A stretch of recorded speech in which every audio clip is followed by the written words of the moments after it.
Why does it feel like Hollywood hasn't created anything truly new in years, yet somehow never seems worried about running out of ideas?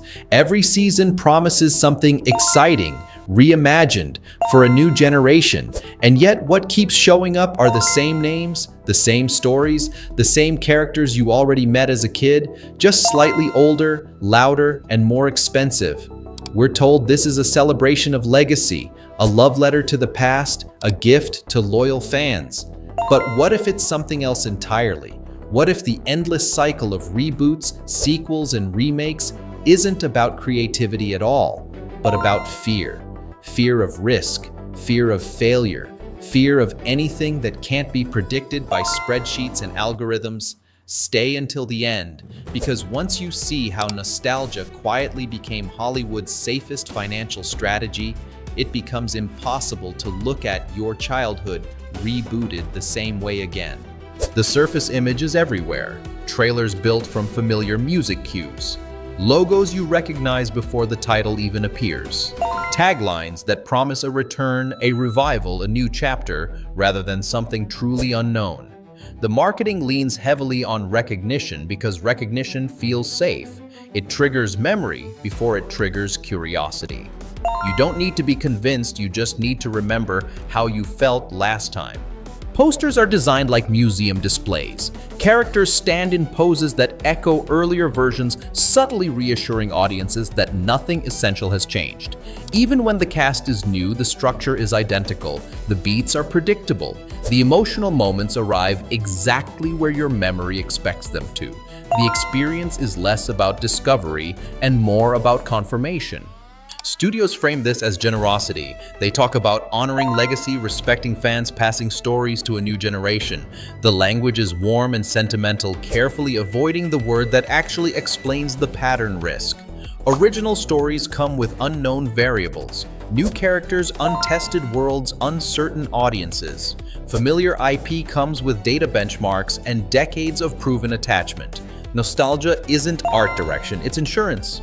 Streaming platforms amplify this logic even further. Algorithms reward what people click quickly, not what challenges them. A recognizable title buys attention in seconds. An original concept asks for patience. When retention graphs and completion rates drive decisions, the past becomes easier to sell than the future. Comfort outperforms curiosity. What makes this surface so convincing is that it doesn't feel cynical, it feels emotional. People genuinely love these stories. They associate them with childhood safety, simpler times. Studios don't need to manufacture that feeling, they just need to repackage it. And every successful reboot reinforces the lesson that memory is more reliable than imagination. The result is a cultural loop. Audiences are trained to look backward. Creators are trained to pitch familiar frames. Risk migrates out of the mainstream and into the margins where budgets are smaller and failures are quieter. Innovation doesn't disappear, it just stops being funded at scale. From the outside, it looks like a creative trend. From the inside, it's a financial posture. Familiarity reduces uncertainty. Uncertainty scares investors, and fear, when institutionalized, has a way of shaping everything that follows. This is the image Hollywood wants you to see: reverence, continuity, respect for history. But that image only holds as long as no one asks what's missing and who benefits from keeping it that way. Over time, repetition starts to feel like tradition. The industry reframes recycling as stewardship, positioning itself as a careful guardian of cultural memory rather than a machine avoiding uncertainty. Executives speak about responsibility, protecting beloved stories from being mishandled, preserving worlds audiences care about. The message is subtle but powerful. Change is dangerous. Familiarity is virtuous. This mythology extends beyond studios to the audience itself. Fans are told that wanting something new is risky, even ungrateful. Loving a reboot becomes a way of proving loyalty. Disliking it is framed as nostalgia, blindness, or resistance to evolution. The debate shifts away from creativity and toward fandom identity, where questioning repetition feels like attacking the community rather than the business model. Creators get folded into the myth as well. Directors and writers are introduced as lifelong fans, people who grew up with the property they're now tasked with reimagining. Their personal attachment is emphasized more than their ideas. Passion becomes a substitute for originality.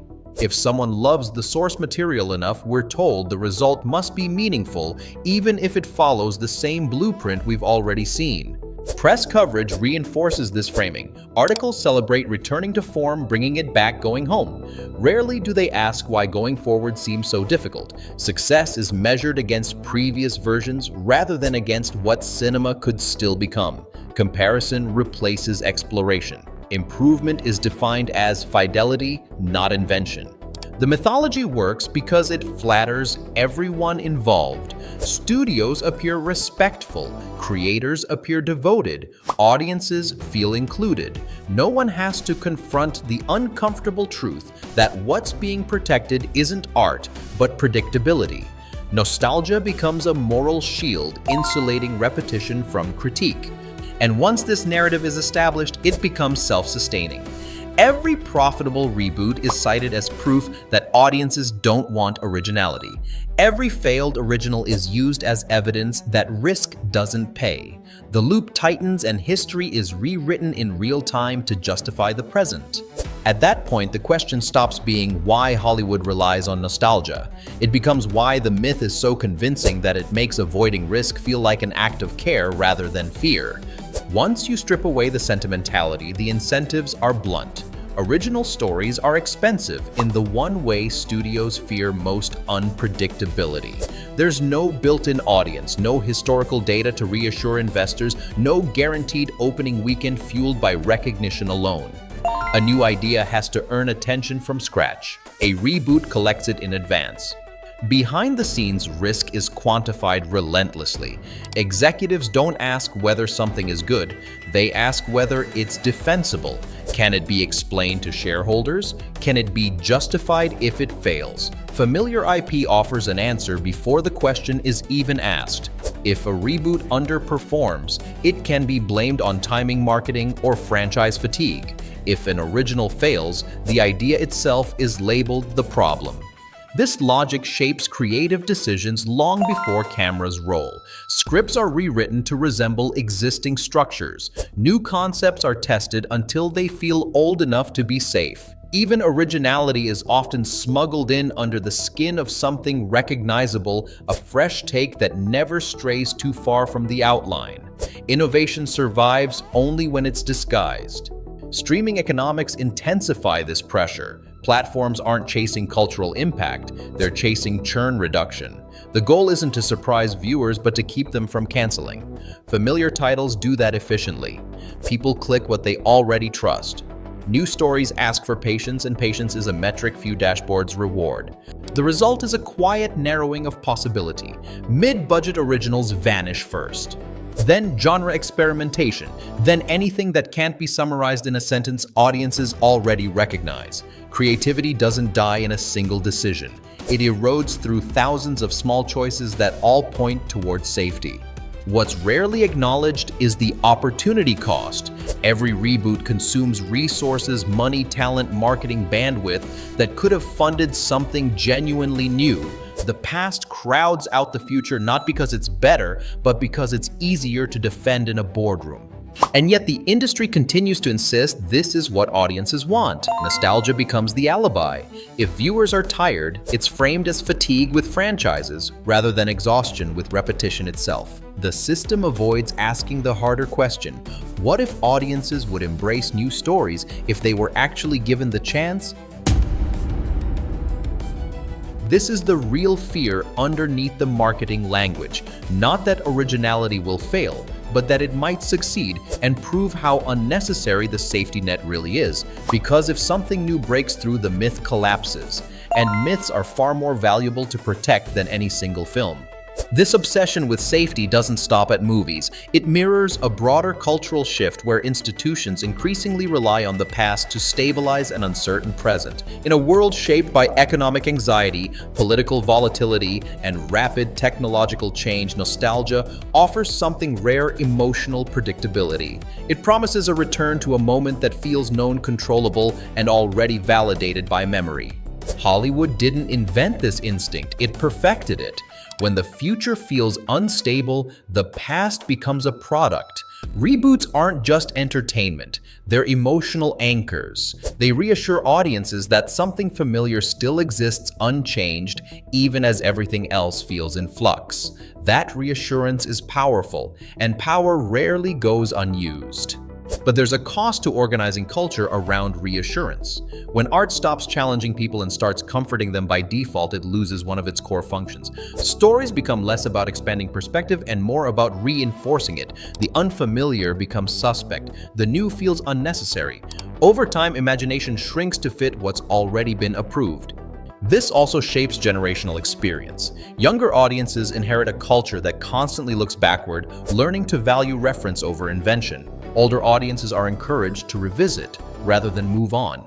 The result is a shared loop where everyone is invited to remember, but very few are invited to imagine. And the industry benefits from this stagnation. A future built from recycled ideas is easier to control. It produces fewer surprises, fewer disruptions, fewer questions that don't have predetermined answers. Nostalgia becomes a stabilizing force not just culturally, but economically. That's why the cycle is so difficult to break. It doesn't rely on bad intentions. It relies on incentives that quietly reward caution and punish risk. The system doesn't need to suppress originality. It just needs to make it impractical. Which brings us to the uncomfortable realization beneath all the reboots and remakes. Hollywood isn't creatively bankrupt. It's creatively cautious. And caution, when elevated to a guiding principle, eventually starts to look like decay. The question then isn't whether audiences are tired of nostalgia. It's whether they've been given enough alternatives to remember what surprise feels like. In the end, Hollywood's obsession with the past isn't a lack of imagination. It's a lack of courage. The industry still knows how to create. It just prefers not to risk being wrong. Nostalgia offers something too valuable to give up predictability disguised as love safety, framed as celebration. The endless reboots aren't tributes, they're hedges. Each familiar logo is a promise to investors that nothing truly unknown is about to happen. Each sequel reassures the system that tomorrow will look enough like yesterday to remain manageable. Creativity survives, but only in forms that can be defended before they're even experienced. The irony is that the very thing Hollywood is trying to preserve, cultural relevance, erodes with every repetition. When stories stop surprising people, they stop shaping them. They become background noise, comforting but forgettable. The past is kept alive, but the future is quietly postponed. So the next time a studio announces a reimagining of something you loved, it's worth asking why reimagining has replaced imagining. Whether this is really about honoring memory or about avoiding the risk of creating new ones. Because a culture that only looks backward eventually forgets how to move forward. And no amount of nostalgia can hide the cost of that hesitation forever.